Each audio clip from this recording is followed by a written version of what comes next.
One of the simplifying ways of thinking about TripleLift as a differentiated advertising technology company is most ad tech is kind of focused on the how, right? Like how we buy media, how we use targeting, how do we use tools in order to buy media.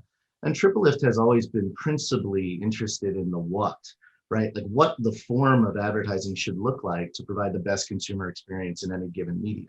So if you go back to the inception of TripleLift in 2012, 2013, right, this is when a lot of people were accessing the open web. They were accessing websites on their mobile devices. And the consumer experience around traditional display advertising, it tended to knock different editorial elements around the page. You couldn't find the content that you were looking for, right? So TripleLift invented a new format in native advertising that lifted the style sheet from the page, that allowed you to render advertising units more organically alongside editorial elements.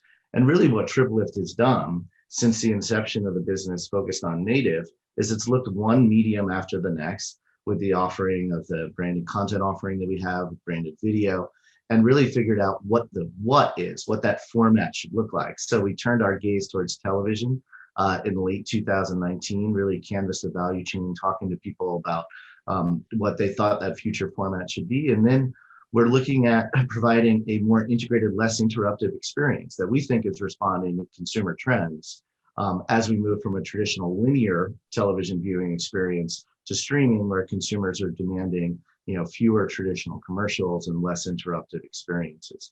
So it's really, we're focused on the what, right? What the format of advertising should look like in any given medium.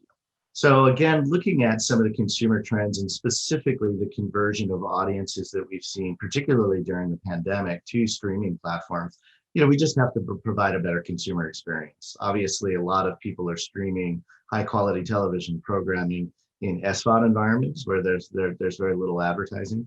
So what's going to happen to the $100 billion global market for television advertising, right? It has to go somewhere.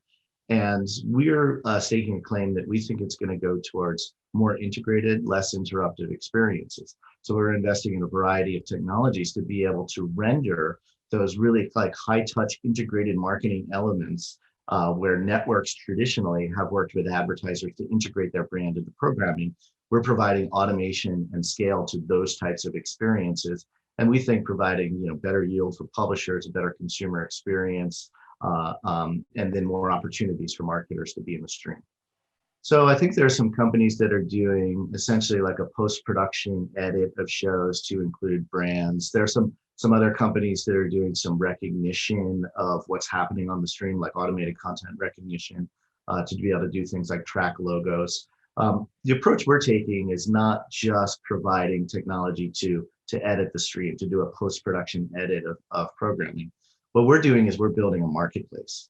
So we've invested in technology to ingest content, to analyze that content with a variety of machine learning modules where we do like image recognition, we find surfaces where we could do the insertion of brands into the stream, but we also do natural language processing of the closed captions. We analyze the audio track, and what we're doing there is we're combining all these different machine learning modules to essentially do total scene analysis and replace with artificial intelligence that very high-touch integrated marketing function that informed where we should put a brand or product into a show. So that's one aspect of the technology. The second aspect is we're really utilizing a variety of visual effects tools for a use case that's never been contemplated before. And we've invested in creating almost like a video game studio for doing creative production.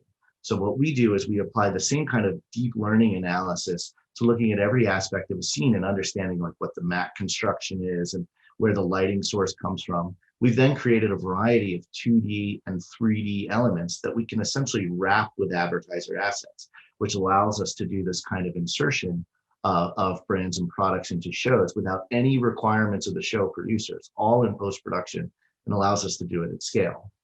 The third piece is we're leveraging existing ad infrastructure. So all of our ad products, whether it be a split screen unit, whether it be utilizing the traditional lower third space of a screen to offer a contextually relevant dynamic overlay, or doing brand and product insertion, all of those different experiences are rendered as a VAST response, utilizing server-side ad insertion and then stitched together with the content stream with frame accuracy. So this allows us to deliver all of those placements dynamically so that different users could see different ad experiences, all with impression level tracking and all inheriting the same kind of targeting that you're used to with regular digital advertising. Ultimately, we're introducing something to the marketplace that's never been done before, the ability to do integrations in television programming, which is something that brands have always wanted. Brands have always wanted to be integrated into content, into the shows that consumers love. But we're now introducing the ability to do this at scale in an automated fashion with impression level tracking to do it dynamically. So we're creating a marketplace that's never really been done before. And, as a result, we're learning about what the construction of that marketplace should look like. So, we always say that this kind of solution is probably not going to find its way into all forms of programming, right? I always give the example to our friends at Hulu that this is probably not going to end up in The Handmaid's Tale, right? But for other kinds of programming, specifically unscripted, lighthearted comedies, non-period pieces, meaning non-time shifted period pieces, right? That this is a really elegant solution that maintains consumer interest in the stream, right? That allows publishers to lower ad loads and just provides a better consumer experience. So we're starting with that kind of programming for the most part. You've probably seen our units in a lot of like cooking shows, for instance. So we think that that's going to be the future ad model for a certain kind of programming. And when it comes to the ad experiences themselves and how they're being supported by marketers, we're also finding different marketers are investing in different kinds of ad products. So the brand and product insertion is favored by groups like CPG and beverage companies that have traditionally done a lot of product placement in that kind of programming, whereas the split screen units are favored by all advertisers, right? So advertisers, including financial services and whatnot, that obviously are going to do product placement, right, are better served by units like the split screens and dynamic overlays. So, Mike, so the customer base for you guys is primarily programmers, and they kind of sell the solution to advertisers. Could you just explain that a little bit? Am I right? Yeah, it's taking a few different forms so far. So what we do in the business development approach that we take to the market is we really service every aspect of the value chain. So when we started in the design of the product, we engage production companies. So large scale production companies are our partners like Fremantle and ITV and Paramount Studios. So we engaged those partners to make sure that they were comfortable with the consumer experience that we're designing. Ultimately, they license their shows to the networks, and the networks and streaming services are the places where our technology is integrated and where we align with those partners from an ad sales perspective. And then obviously marketers are supporting these units with their media buys. Sometimes the media buys are executed by the networks and streaming services, but obviously TripleLift is a very, very mature, large-scale advertising technology company on its own, and we have a very large sales staff, so we can help our partners by bringing demand where they ask for it.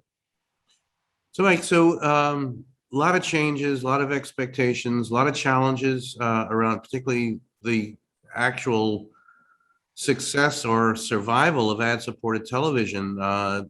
What's going to make it work? Where do you think it's going to go? And what do you guys hope to accomplish in the future?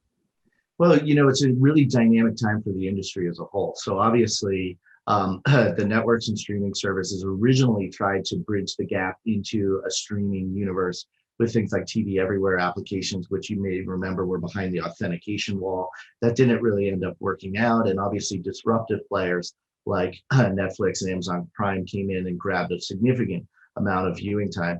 But then all of the major media companies retrenched, right? In the last 18 months in particular, we've seen the launch, a very successful launch of new streaming services from Disney Plus to Peacock to HBO Max, right? That are starting to grab a lot of that viewing time back, right? And they're all providing somewhat of a AVOD solution. So certainly the big players are investing in brand supported television. And, it's been an interesting thing to track. Analysts have talked extensively about where subscription fatigue might set in across consumers and whether we're going to have 4 or 6 or 10 different streaming services that we use. One of the things that we're really excited about that we've been tracking is the advent of free ad supported streaming television services. So you might have a handful of subscriptions that you're paying for every month, but then you're utilizing services that have really reached scale and driven a lot of M&A activity in the space, like a Tubi or a Pluto TV or a Zumo. We've tracked the tremendous growth on platforms like the Roku channel and Samsung TV Plus that are servicing traditional niche digital media programmers like a Tastemade or a Whistle TV, right? And this is really the fastest growing side of streaming right now. So we think that the landscape is as yet undetermined. There are going to be a variety of players. There are going to be a variety of consumer experiences, and certainly brand-supported television is not going away. It's just finding a new shape. And I think as a result, we need to find a new kind of like advertising-based consumer experience for the future of streaming.